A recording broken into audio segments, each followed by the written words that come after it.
Is there one test that's the most important test to really truly determine longevity? And no, we're not talking about ApoB. We're not talking about cholesterol. We're not talking about VO2 max, grip strength, how many push-ups you can do, your telomere length, any of that. We're talking about a new combination of tests that seems to be very interesting. And so we brought in a great expert, Dr. Derek Strong, who knows this.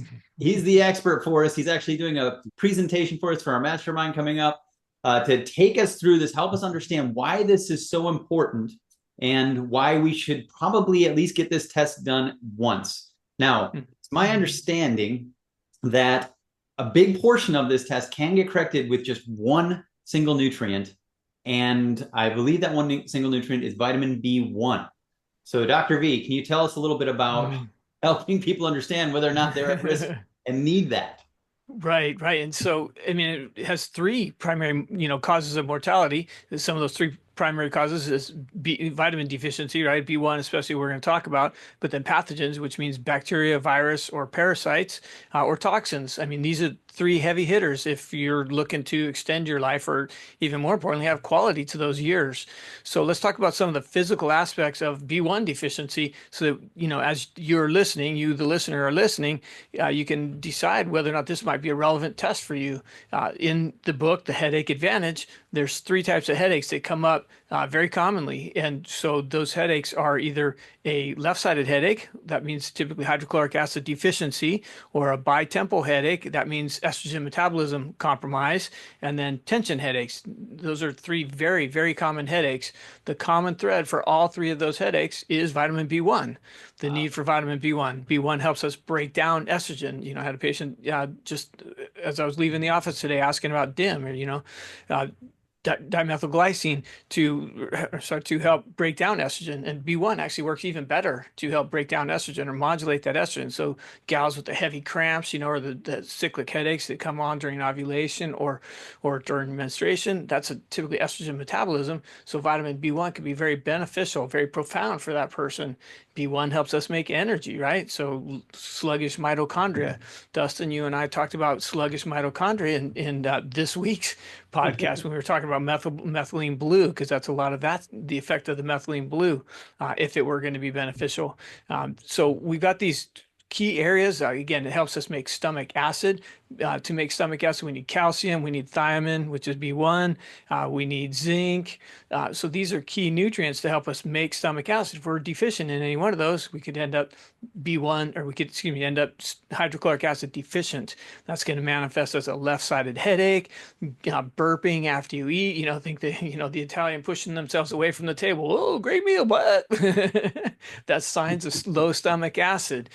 So we want to do what we can to make sure we have the nutrients to make that stomach acid so that our body can function well. Again, left-sided headache. The reason the book is called The Headache Advantage is because the advantage of the location of that head pain tells us where the priority is or where we really want to start in physical health. So those are some signs that if you have some of these, you may be deficient in these things. You could be, reducing your mortality, if you would. In other words, you may be dying a little sooner than you could or should. You may have lower quality of life. Again, B1 is massive in mitochondria and helping us to make energy. If you have toxins, if you have, meaning a virus, a bacteria, or a parasite floating around in the body, that's going to compromise your quality of life. Incidentally, if the immune system's challenged, that's going to be that left upper trap tension, because the latissimus muscle that holds the shoulder down, that muscle is going to get weak and set up a lot of tension up in the shoulder. So that could be a sign that, hey, your immune system's compromised. That's going to suck energy, because as we talked about in this week's podcast, that puts the body into the mitochondria into wartime metabolism, where they stop producing energy and they just try to exist and try to fight the bug. So if your metabolism, your mitochondria are in that wartime metabolism, then energy stinks, right? And we're going to basically die sooner because we're not producing the energy to keep us alive and keep us vibrant. Right. So, and then toxic metals, the other thing that compromise the mitochondria. I mean, toxic metals are rampant. It's going to make us more sensitive to electromagnetic if we have toxic metals. Toxic metals are one of the most common triggers for cancers. Cancer certainly affects your morbidity, right? So, I mean, think of glyphosate, right? The pesticide in Roundup, all the that's all over the news and the press of all the cancers and the fatal reactions from that toxic metal that so many people are exposed to. That's going to manifest typically as a right-sided headache. That is by far and away the most common headache is a right-sided headache. So that's a sign of toxic metal overload. Mitochondrial dysfunction, again, meaning low energy, brain fog. Mercury causes low serotonin. So then we're going to be blue and depressed and low energy and craving carbs and sugar to try to push that serotonin into the brain. So those are signs that we might be high in toxic metals. So there's a brief overview to kind of set the stage for Dr. Strong. Yeah, Dr. Derek Strong, no relation, by the way. I mean, you couldn't tell, Yep. but don't look anything alike either. Yeah. I feel like such a weak. I feel so weak. Yeah. Can you tell us about this test? I mean, why did you bring it to our attention, and why should everybody know about it? Yeah, absolutely. Yeah, I definitely want to, start off. I always like to credit where credit's due. A guy I really admire, Dr. Darren Schmidt. I watched several of his videos, and he was talking about this, and he talked about where he heard about it, why he started using it, and I was really captivated by it. I was like, wow, this makes a lot of sense. This is really fascinating. So not only did I kind of watch what he talked about, but I went deeper. I went and explored where he found it and why he found it so appealing. So one of the things that he talked about was this Dr. William Cromwell. And what he did is he took several different cohort studies and he put them together basically to find these markers for mortality. And what they did, they basically followed these people around and took all these biological markers on them. And they said, okay, what really matters? Through history, we look at cholesterol, we look at smoking, obesity, and all have really proven to be poor markers for mortality. Just when we think we have it figured out, that's not the case, right? Why did George Burns live to almost 100 smoking cigars every day, right? So, exactly. That's exactly my point. Very poor marker. Even obesity. Right. They tend to outlive the really skinny people. And who would have thought that, right? Right. But so they got them to thinking, like, what is really going on? What's really killing people?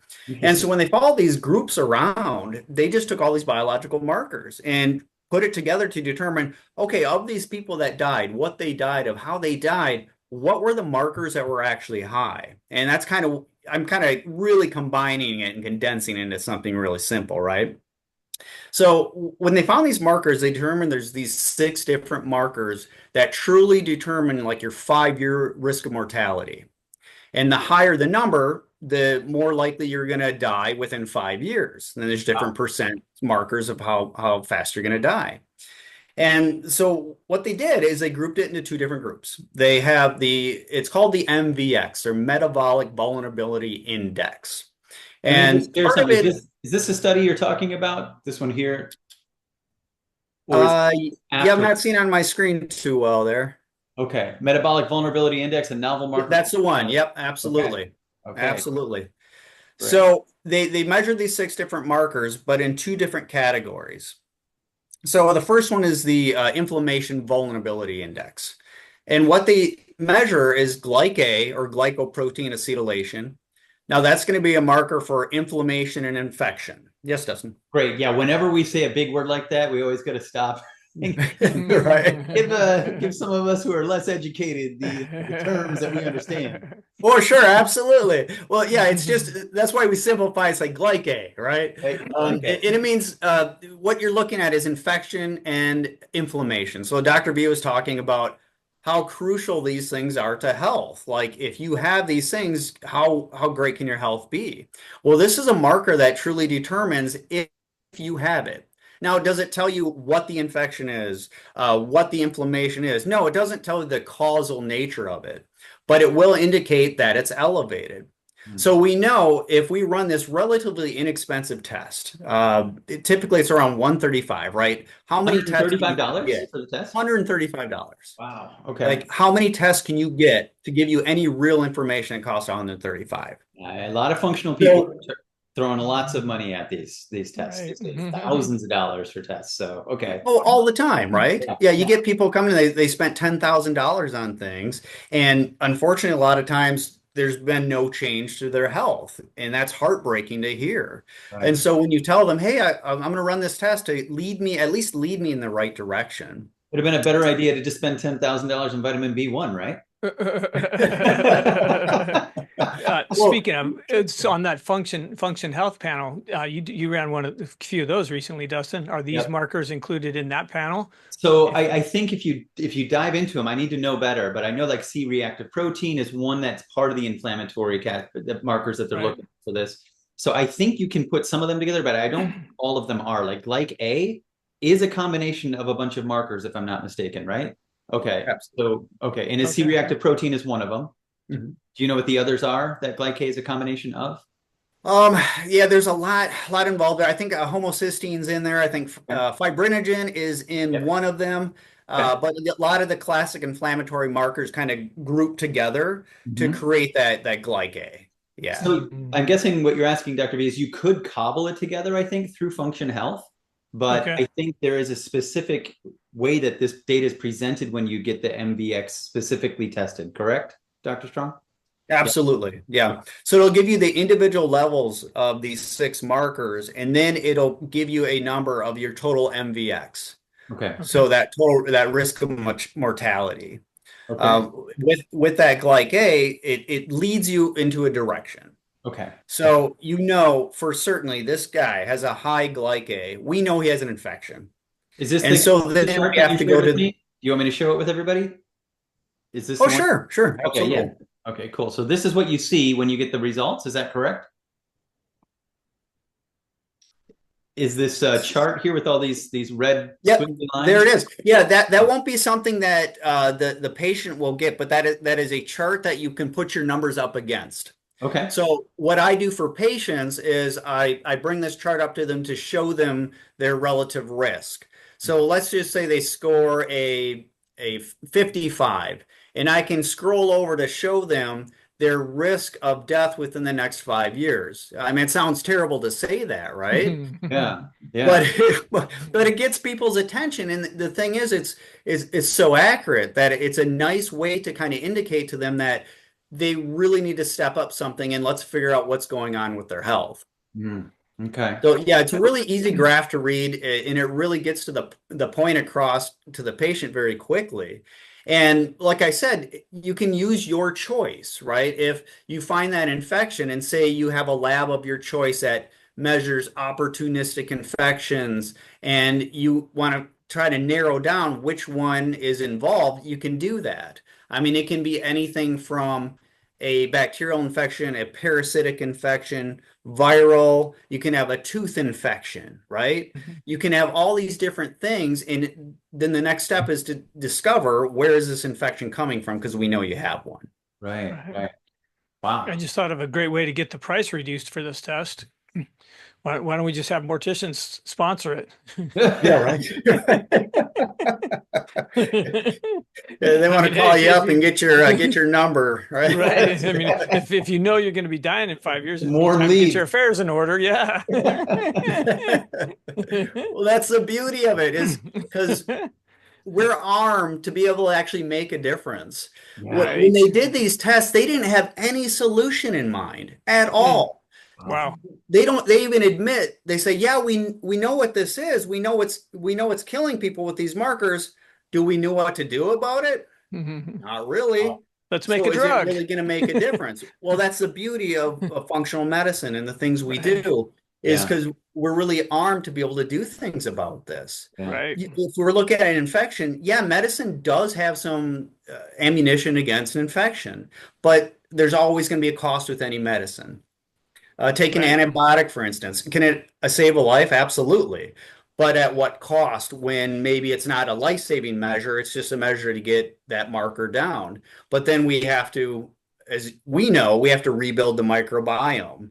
And that's not a 2-day process. That's a year process. We have to fix the damaged digestion. We have to rebuild the microbiome and all the collateral damage, fungal overgrowth, you name it. And then we want to look at ways to do that aren't going to be so aggressive. And just to make it accessible to people, so we're not making it super complicated, I will say one thing that I heard Dr. Darren Schmidt say over and over again was a low carb keto diet is like the base of this. Like without that, he's just not seeing results, right? If people continue to eat their Pop-Tarts and their Krispy Kreme and, all of that stuff, it's like 10 times more work for him to be able to make any change to this lab. Would you agree with that with your experience? Oh, 100%. It's hard to move the needle on things like this, on infection, if you don't get the diet under control. It's the most difficult part of it too. Most people, they'll take the supplements, but to really get them to get a new mind frame about how to eat and what to do and what's affecting their health, it's a little bit more work, but it's definitely worth it. Because when they start doing those things, that's when you really get the results, in my experience. And then everything's just amplified.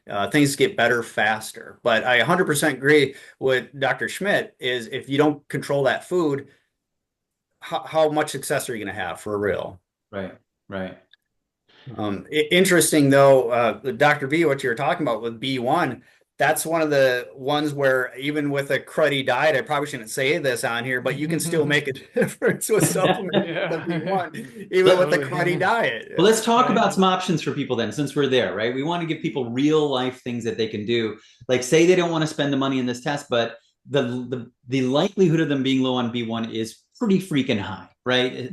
The ability of our bodies to hold onto a water soluble vitamin like that and saturate all the needs in the body it's just not represented in the standard American diet. So what are some go-tos that you guys find are most effective in helping people correct for that? Oh, go ahead, Dr. V.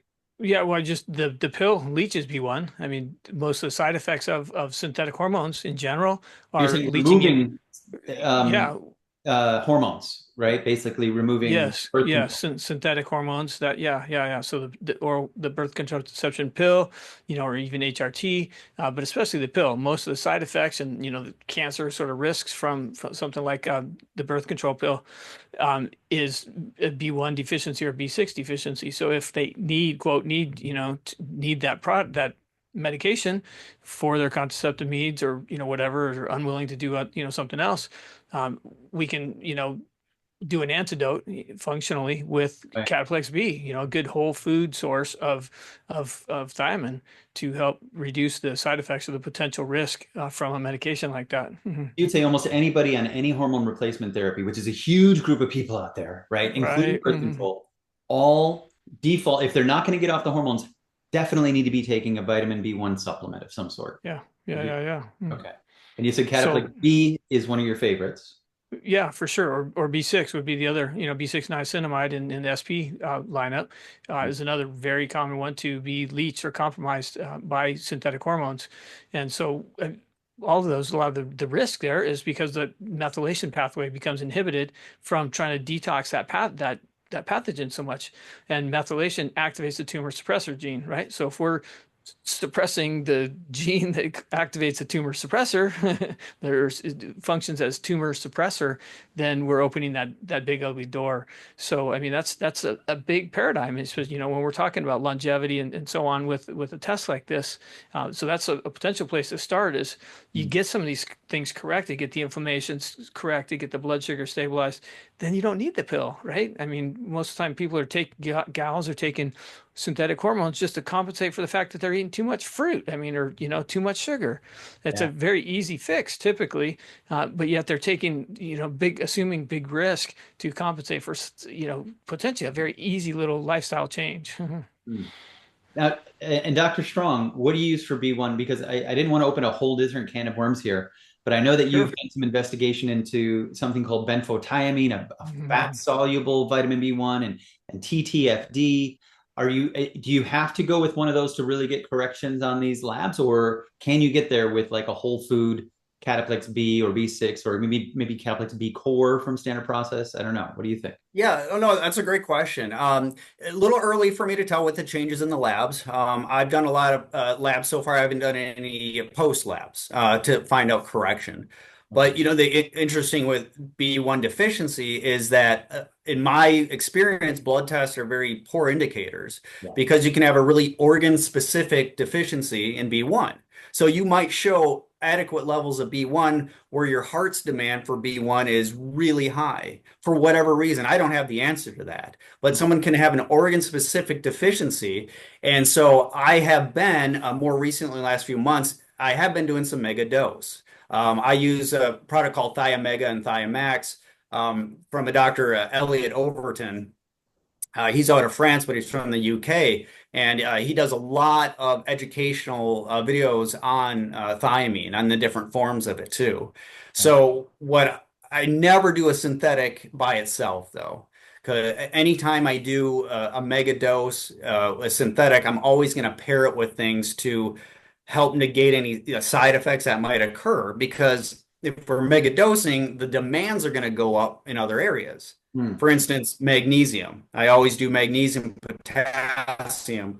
I do a B complex anytime I'm upping thiamine by itself. But I have had a lot of symptomatic improvement using some of these, especially that benfotiamine and the TTFD. Interesting. And you said, and this was interesting to note, you said that there could be a specific organ that's low in B, right? So you're only finding that. Now, could we tie that into there being a specific pathogenic presence in that organ or a heavy metal? I mean, what do you guys think about that? Dr. B, I see you nodding. Yeah, no, strep, for example, strep loves to hang out in the heart. That's going to burn up B1, right? And so then they're going to need the thiamine to strengthen the heart to then fight that strep, for example. Strep, especially in the O blood type, loves to hang out in the valves, the heart valves. So anything we can do, and B1 is a tonifier for those valves. So that's the kind of thing that could create these organ-specific deficiencies that we want to correct, strengthen that glandular organ to then win the battle against the infection and reduce their all cause mortality ultimately, huh? Mm-hmm. How many people you think walk out of their doctor's office so they told them that the strep is affecting their heart? Right. That's just not common knowledge. Right there's worth you waiting this far in the video watching. Right there. Yeah. I mean, that's the kind of thing, since we're talking, I mean, that's where dental work, right? So people that are susceptible or sensitive to that, they need to be more careful or take their B1 if they're getting dental work, right? General cleaning could have that strep, migrating down into the heart valves. So that would be the person that wants to do preventative stuff, whether it's Cataplex B core or, a good source of thiamine to strengthen the heart or a heart tissue to help the heart be at its best when they get exposed to that, exacerbation, if you will, or that liberation of strep from dental work even. Let me ask you guys this, because I can already hear the comments coming in, right? Because Bring 'em. now if I'm a layperson watching this, I'm running to the store and I'm drinking a bottle of B1. Right? I'm going to grab the first one off the shelf. Number one, is there a quality issue with some of the stuff that's out there? And number two, is there a point of too much vitamin B1, right? I mean, Dr. Strong, you mentioned balancing it with other nutrients as well. But what would be, an insane too much, right? How much is too much of this? Go ahead. That's a difficult question to ask, but one thing I always do when I do begin at least the synthetic forms, right? I'm very picky about the ones I choose. That's why I specifically use the brands I do, because they don't have any fillers, right? But I always go low and slow, regardless. So I'm always giving the cofactors, and I always start small dose, because my experience, I found it happens three different ways. One, you start giving it to them and they have an amazing, they feel, this is amazing. Why didn't I do this a long time ago? Yeah. The second reaction is nothing, nothing, nothing, nothing. You get to 1,000 milligrams. Finally, they go, hallelujah, I feel amazing. Okay. And then there's a third one, the paradoxical reaction, where they feel worse before they get better. They feel like garbage. They have anxiety, racing heart, regardless of the other cofactors you're giving them. And that typically lasts maybe 3 days to a week. And then all of a sudden they get back to baseline. And then I'll go up from there. Cruddy, baseline. And I build that up until they have that wonderful moment where they feel amazing again. And I've had that happen several times. Wow. Yeah, I think we've So all seen that. Yeah, go ahead, Dr. B. no, Yeah. I was just, I mean, the reassuring part is it's hard to OD on a water soluble vitamin like B1. I mean, you're talking about fat solubles too. That's going to have a slightly different, mechanism or easier OD, overdose kind of dosage. But for the most part, you take too much, your pee's going to get yellow. Big deal. It's not the end of the world, right? It'll look great in the snow. Yeah. What do you know about snow? Well, it makes Right. it duckling Good blue. point. Southern California boy. Right. Um, but then the other side of that, you talked about using B complexes and things like that. The typical place I see, the wrong B complex manifest is in the heart. The heart is the most B vitamin sensitive organ in the body. So it's going to manifest either in the heart or often symptomatically with anxiety. So if somebody's taking the wrong B vitamin, that's a sign, listener, if this is you and you feel a little anxious and you've been taking your anti-stress, high dose, B vitamin for years, that could be a trigger. And often that is because in those multis, not the ones that, these three doctors are going to use because we test these and we look for the right forms of these vitamins. But if you're looking at, a thiamine monohydrate, for example, or, some cheap form of vitamin that, Trader Joe's or Kirkland's going to throw into their, anti-stress pill or their multi-B complex, those aren't typically going to metabolize very well. And it takes energy from the body. It takes processes in the liver especially to activate these and make them usable for us, whereas the stuff that we are talking about is more typically the active form. It's more as the vitamin is found in nature, it's going to metabolize better. It's not going to create that anxiety, that high stress kind of reaction that somebody may not have associated with their B complex that they were taking to try to ease their anxiety, wouldn't you know, right? Yeah. Yeah, absolutely. I definitely piggyback on that. You've never had a negative reaction with Cataplex B core, for instance, right? Right. Right. Only positive reactions, and that's what's so Mhm. magical about whole food supplements. Well, that's why I thought I'd look up real quick. What are some of the most rich B1 rich foods there are? And liver, of course, is number one. And that's the number one ingredient in Cataplex B4. Eggs being another one, and salmon, right? So it sounds like a keto diet to me. Right. Pretty There you close. go. Yeah. Which was part of the solution to reduce the mortality or morbidity with that test we were just talking about, right? So Right. there's part of the reason that's so beneficial to his patients. So I think we beat the bee to death there, or to life. So let's transition to, you said you can also see in there some of the markers like would indicate maybe toxic metals, right? Heavy metal presence. So Yeah, if you don't mind, I'll go over the other inflammation marker, if that's okay. you want me to pull it up? Yeah, they also do the small high density lipoprotein. Okay. So that's another marker for metabolic health. Okay. And those are the two that you're really looking at for, to get the indication that there could be an infection, right? So if that's here we go. really low, we have a really weak immune system. And Okay. so we want to take measures to do that. We're not going to be able to clear out cholesterol very well. You want to check the liver and the gallbladder, maybe do a comprehensive metabolic panel, check their digestion, because you want to get that in a proper range as well. And if it's too high, to our point again, there's too many carbohydrates. You got to do a lower carb diet and closer to keto, at least an animal rich diet, and just really keeping, especially those simple carbs, pretty low. And do you have a range that you specifically want that we could be looking for with that LP little a, or that small particle, right? You said small particle or small high. Oh, yeah.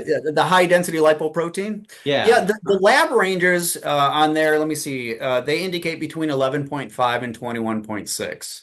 Okay. But as we know, when we get lab ranges, how often do we really think those are appropriate? Right. That's what I'm trying to figure out. And so I always try to get my own appropriate numbers. And what Darren Schmidt has found that he likes the ideal between 17 and 21 on the small high density lipoproteins. Okay. He found that seems to be the ideal range for proper function, metabolic function. Okay. So is this small LDL? Is that the same thing? No. Okay. Yeah, it's going to be a bit different. And I know, kind of like we go on rabbit trail with B1. I don't want to do that to you again and go down a rabbit trail with that. But the point it helps clear things out. It helps your immune system. So if it's too low, we can't clear out toxicity uh, Okay. and Okay. pathogens. So that's why it's included in the infection panel portion of it. Well, that's what I was looking to see if it was in the function health normal panel, and I don't see that marker in there. So to answer Dr. V's question earlier, Thank you. it is going to be unique to it that it's not in there. Mhm. But that doesn't mean it might not be, it might be showing up under immune regulation. Let me just double check that. It's It, not it's there. It's definitely, Dustin, it's definitely the ones that you need the NMR technology to be able to determine that So nuclear that's what's magnetic unique about resonance. this. Can you talk Mhm. about that a little bit for people who know a little bit more about this? Because that was a question above my head right there. Yeah, it's a unique. There's not a whole lot of labs that have that ability to do that. One of the few is that LabCorp. That's why it's pretty exclusive to LabCorp because they have the machinery to be able to pull out those numbers and determine these levels. Oh, okay. I don't know the deep science of it, but I do know it's a very kind of unique technology that not very many labs can do, and that's what makes it so profound too, I would say. So if you're going to get this lab test done, you do have to have a lab core near you that you can go to get this lab test done. Okay, Yeah, at this point in time, you do. It's the only lab that runs it, got it. Okay. and it's literally been out 2.5, maybe 3 months. So Oh, I mean, it's very new, and that's why as I go, I'm going to learn more, right? I'm gonna see what truly changes things, and hopefully in the next couple months, I'll have more data where I can see what kind of changes I'm making in people with the supplements that I'm recommending, the lifestyle changes that we're doing as well. So I'll have better evidence of that. Let's talk for just a little bit more about heavy metals. Exposures where you're getting them. I know that there's actually a practitioner that I met with in northern Seattle who she almost exclusively sees cancer patients now, holistically. mm, mm, And her first line therapy is to get rid of heavy metals. That's her first thing for any cancers that mhm, she goes mhm. after. And I think there's a lot of different ways that people don't realize they're being exposed to them, number one, and a lot of tools that they don't know that we have to help people get, to pull them out of the body. I always think of parotid PMG being such a unique piece that people forget about to help with your body's ability to remove those metals. uh, what do you guys have to add to that for the person who's watching out here who might be worried that they're having heavy metal exposure, what they can do about it? If as long as you're bringing it up from a cancer perspective, the main liver pathway that detoxifies these metals is methylation again, Mm. right? And so if methylation gets compromised because it's being stressed constantly, using up its riboflavin, and B12, the methyl donator that, methylation needs, if they're not getting enough good solid protein to have the methionine, which comes from beef, tuna, or eggs, again, keto diet, right? Or high protein diet, if they don't have the nutrients to drive that methylation pathway, then again, they're not activating the tumor suppressor gene. So that's a lot of where the toxic metals come up. As long as we're talking about cancer, if there were good news in cancer, the methylation type of a cancer, the good news is that's going to be a contained type of a cancer, a non-malignant, benign type of a cancer. Since we're talking about pathogens as the other marker that's being measured with this test, viruses can't, there's typically cold flu and a lot of more traditional viruses upregulate P450. So then we create that hydroxylation, that making things where the liver's trying to make things water soluble. If we upregulate P450 and don't have proper phase two pathways, the seven phase two pathways functioning properly, that opens the door for the more malignant type of cancers. So then we've got a bummer, we've got issues there. So a test like this that identifies these things before it's a cancer is a super valuable tool, and what's that going to do to longevity, as a whole. Just a quick tidbit again, a little different perspective than a lot of other people might have. A lot of the side effects of toxic metals is because they bind up where minerals should be, where they bind up, mercury binds where lithium should be, for example, or some of these things like, that displace manganese that should drive that P450 pathway.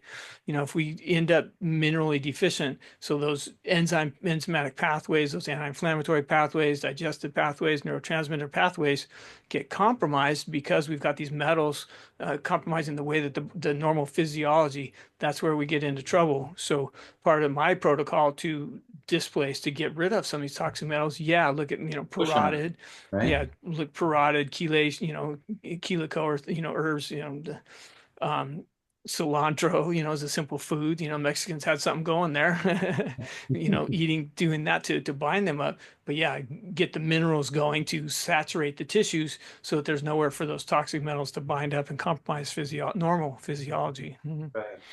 So what I'm hearing you saying is there's really three things to do. There's helping your body remove them, pulling them out with chelators, helping your body push them out or replace them, or making the terrain strong by making sure you have the minerals in the first place, the ones we need.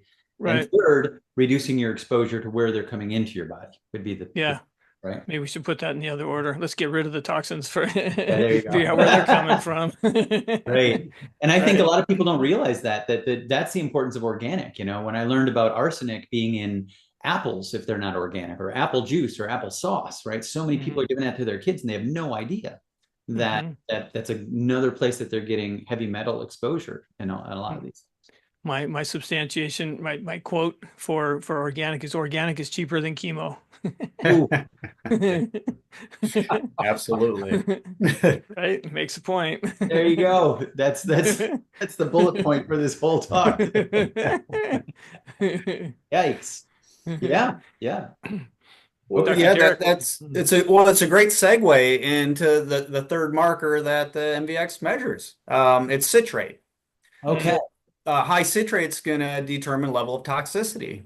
So it's not exclusive to heavy metals. Of course, that's a huge problem, but it's going to be looking at pesticides, plastics, you name it, any type of toxicity that's burdening your body, preventing your liver from detoxifying, like you talked about, Dr. V. And so it's another great marker to kind of lead you in that direction again. I loved what you said about pushing and pulling it out. One thing I did kind of notice that's been working for me personally in the clinic is a lot of times I've noticed if I had worked with heavy metal detox, and a lot of times it kind of comes back or the symptoms come back. And so what I had discovered through various education is that oftentimes parasites can carry like 7 times their weight of heavy metal. So what I will typically do is I'll address parasites first, especially intestinal parasites. And once we address those and eliminate those to a degree, it tends to be easier to get rid of the heavy metals after that. So that's just an experience I've noticed. So I've been doing that a lot with people. I typically go right to parasites, just because pretty much we all have them. Yeah, right. So I just had two things to follow up on what you said. One, well, typically when I do heavy antiparasitic protocols, I will do a binder with it, anticipating that those toxic metals are going to be liberated as we digest the parasites and so on. So for the consumer people, a lot of these protocols include binders with it because there's these what's called endotoxins, these toxins that happen with a die-off of, especially with parasites.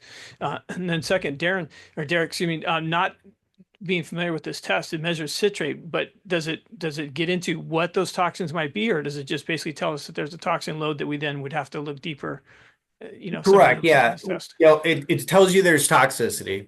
And then, so once again, you go down the path of your choice. Do you want to do a toxicity lab? Do you want a muscle test for them to determine what toxin is in there, whether it's plastic, it's a heavy metal? But yeah, good point. It doesn't tell you what it is. It tells you that it's there. Okay. Yeah.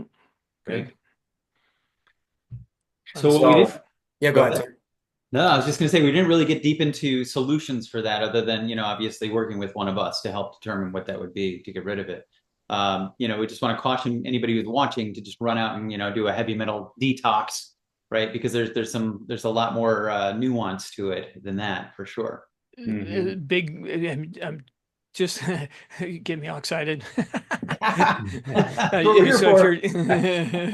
So yeah, just on that precautionary note, if you know that you've had a bunch of amalgam fillings or that sort of stuff, amalgam fillings are most prone to displace and vaporize, if you will, mercury into the brain. If you're if you know or you suspect that you've got toxic metals, you're wanting to get rid of them, doing something like DMPT or EDT to bind up those toxins. Studies are showing that your blood test may show that you have less mercury, but it's going to displace that mercury into your brain. So, I've had several patients that really tried to get aggressive on this chelation and try to get it out. And great, their labs showed that, they had half the levels, but their brain just was a mess. They had new depression because when mercury's in the brain, it creates a lot of very low serotonin. So back in the day, that's why dentists used to have the highest suicide rate, because they were breathing, they were exposed to that mercury day in, day out, and that created that low serotonin. That's the Eeyore, the woe's me, life sucks sort of brain chemistry. So we need to get that out. So lithium is great minds with lithium in it is a great way to displace some of that. There's some other, kind of eclectic ways. Parotid is another supplement that can help bind some of that mercury out of the brain and get it out. But I just, again, I wanted to jump on that caution perspective. I'm not a super big fan of DMPS or EDTA to, bind up these toxins, because it can displace it into the brain, where we certainly don't want toxic metals. Did you have a great story about somebody you tested that showed mercury toxicity, and you just gave them a little bit of lithium, and it was like a night and day, right, for them? Yeah. Because of that. I mean, you basically summarized it. They were, depressed, could, almost non-functional as far as work would go and that sort of thing. And as through muscle testing, determined that there was mercury in their brain. So we gave them the Great Minds, which is, lion mane with lithium. Again, lithium's one of my original signs that a person needed lithium was suicidal ideations. A good example. Good. That sounds kind of oxymoronic, but a bad example of low serotonin is like, life sucks so bad. What's the point? That's ultimately where people can get when that serotonin is too low. So lithium is is one of my favorite nutrients to get rid of those suicidal ideations almost overnight. It's pretty miraculous when that's going on for a person. So that's another sign that mercury has been displaced to the brain. And yeah, there was several patients. This middle-aged gentleman as well is one that was pretty profoundly turned his life around in a day or two. Wow. Yeah. Yeah, you gotta get that mercury out. So yeah, I still actually have mercury fillings from when I was a kid. So I'm constantly trying to keep that at bay until I can find the right dentist to help me get those out, because they put them in my wisdom teeth of all places. Right. Yeah. Not so wise. Now you both mentioned dental or oral infections, right? And there's a lot of talk these days about that being related to so many things with cognitive decline and everything else. So did you have anything else you want to say about that, right? As far as the infections go. Yeah, absolutely. Well, to your point also about people rushing out and trying to do detoxes on their own, I advise strongly against that. Social media, it does a lot of good and a lot of bad at the same time. Yeah. One thing I really like about it is it brings attention to these things that otherwise people wouldn't know. They know what heavy metal can do now. They know what parasites can do. But you can get yourself in a real bad way if you go into it not knowing what you're doing. And not to give, ourselves a shout out here, but you want to find somebody like us, because you can really put yourself in a really bad position if you don't know what you're doing. If any of the listeners are out there like, hey, this sounds great, I really advise you to find somebody that can help guide you through it safely, because you can really make your life miserable if you don't do things properly. And to the teeth, I've seen several instances where tooth infections were the missing ingredient to turning people's health around. I'll typically find a biological dentist to do what's called a cone beam. So it's a 3D dimensional imaging of the jaw.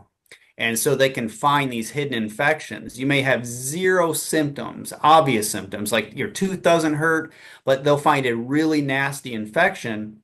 And as we know, there's different pathways down to different organs in our body from our teeth, depending on which tooth is infected. So they could have heart disease and they're throwing everything at it, but the thing that's keeping that heart disease going is the tooth infection.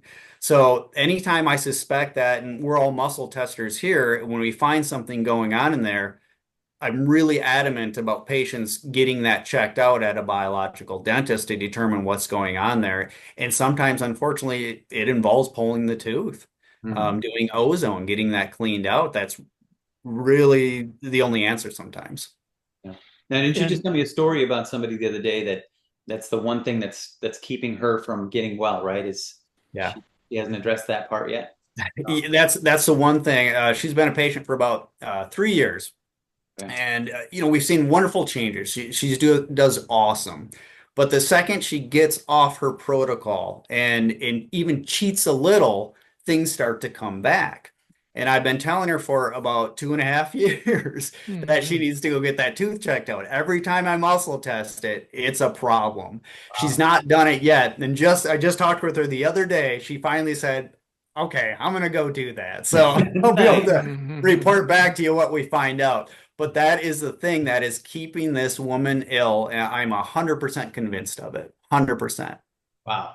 So just to kind of follow up on what Dr. Derek was talking about, vice versa, right? So if you have a stubborn dental infection, that it can go both ways, right? The tooth can affect the heart, for example, or it can affect the organs, because teeth, just much like the spine or muscles, all have organ associations with them. So if listener, if you have a stubborn dental challenge that the dentist can't find cone beam, can't find an infection, or can't find a reason for the sensitivity, often that is because the organ related to that tooth is setting up the problem. Right. So, I mean, goes on forever. Every tooth has organ associations. It could be your stomach that's weak, that's referring pain to that tooth. I see it often, almost daily, where patients come in with quote, dental problems. Dentists couldn't figure out, what was going. And fortunately, they did not, just blindly do a root canal because, it hurts. We should just kill the nerve. But often that pain can go away in the office when we treat the underlying organ weakness. So just to help, enlighten people, as they're trying to figure out dental problems, for example. Mm-hmm. Well, this is by far the longest we've gone on this talk, because I think the time of the day that we were able to get together to do this. But I mean, I don't want to cut it short. If there's more that you want to talk about with that test, or there's any final thoughts that you guys want to have to say, but yeah, let's start. Yeah, please. Yeah, I should probably mention, I'm kind of going in reverse order. I'll make it quick. I know it's been going long, but we began the talk with B1, and those are the last three markers of that MVx. So they'll measure for valine, leucine, and isoleucine.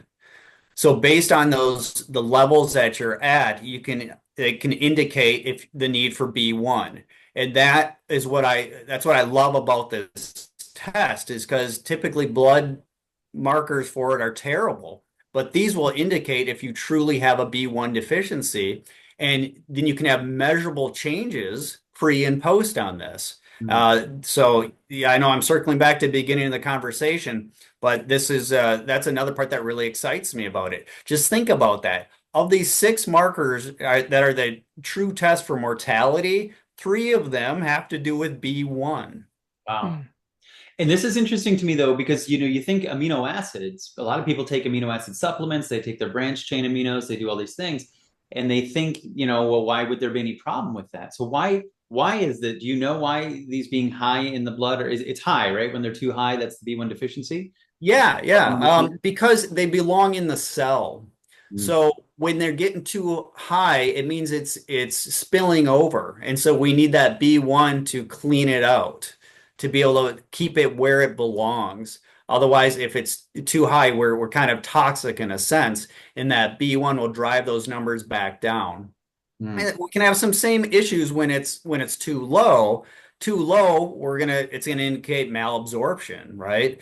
Are we simply not getting the right amino acids? Do we need to supplement those? Is our digestion poor? Do we have Crohn's disease? Is there some issue where we just need quality ingredients to bring the levels back to mid-range where they belong? So yeah, going too low can indicate one thing, and going too high typically will indicate that the need for the B1.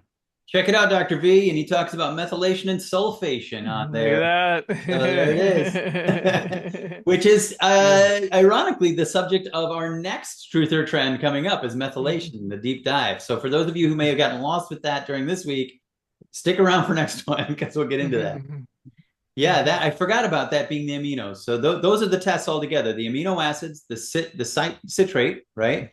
Correct. And then you've got the LDL or the HDL particle, small HDL, and glycate, right? That's pretty much it. That's the Yep. combination. 6 markers. That's it. Okay. Wow. Nice.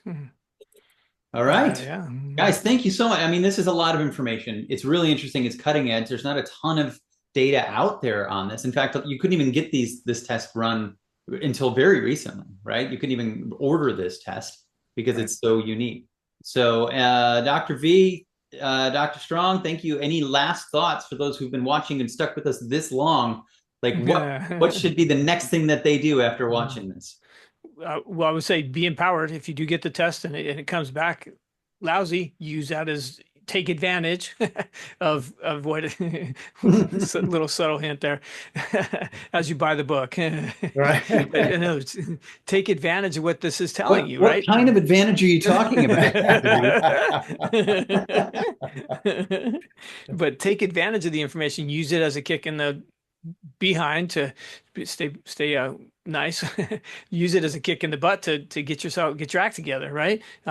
Don't get deflated. Oh, I've got a 5-year mortality. You know, that use that as like, ooh, I better really get my act together. You know, if you got a 20-year mortality, you know, that praise God, you're doing the right things. Keep it up. See if you can get it out to 30 years, you know, use it as like a bench press, right? I mean, I really like the way this, you know, puts it into mortality. That, I mean, how cool would that be to make some simple lifestyle changes, add some Catablix B core, some thiamine, that kind of, you know, nutrient, and see your lifespan. It's almost like looking into the crystal ball, you know, how beneficial could this be to inspire people to really make change and listen to what learn to listen to what their body's trying to tell them.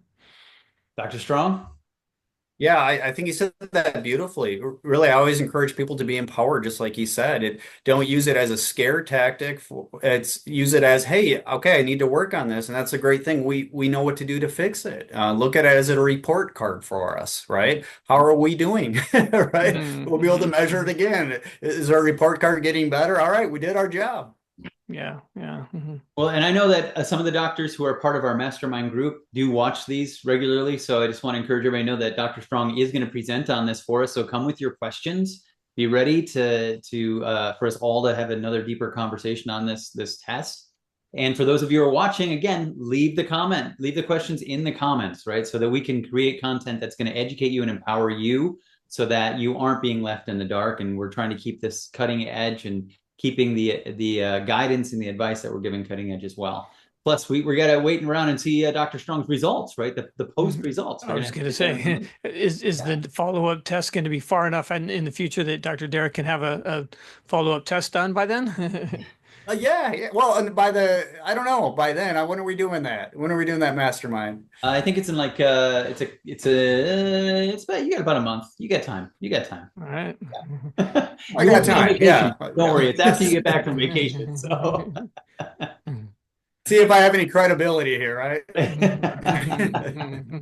I gotta say, as a healthcare practitioner, taking these tests and seeing these tests does reinforce my good decision making, right? So I think that's for everybody. When you see this hard data about where you can improve, I don't know if it's the competitor in me or what, but it makes it real, right? Because you can get away with feeling good and having energy and all these things all day long, but when you check these markers and you go, oh man, that's going to sneak up and catch me if I don't fix that. It's so great to be able to have this objective data that comes in and says, pay attention, so awesome.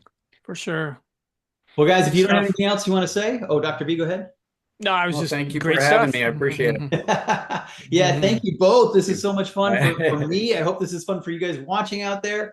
Again, we get so many great questions and so many interesting topics thrown at us, but this one is one that hardly anybody knew about. So we wanted to give you something new and cutting edge that is going to open up another conversation for you and give you greater insight into your crystal ball, as Dr. V said.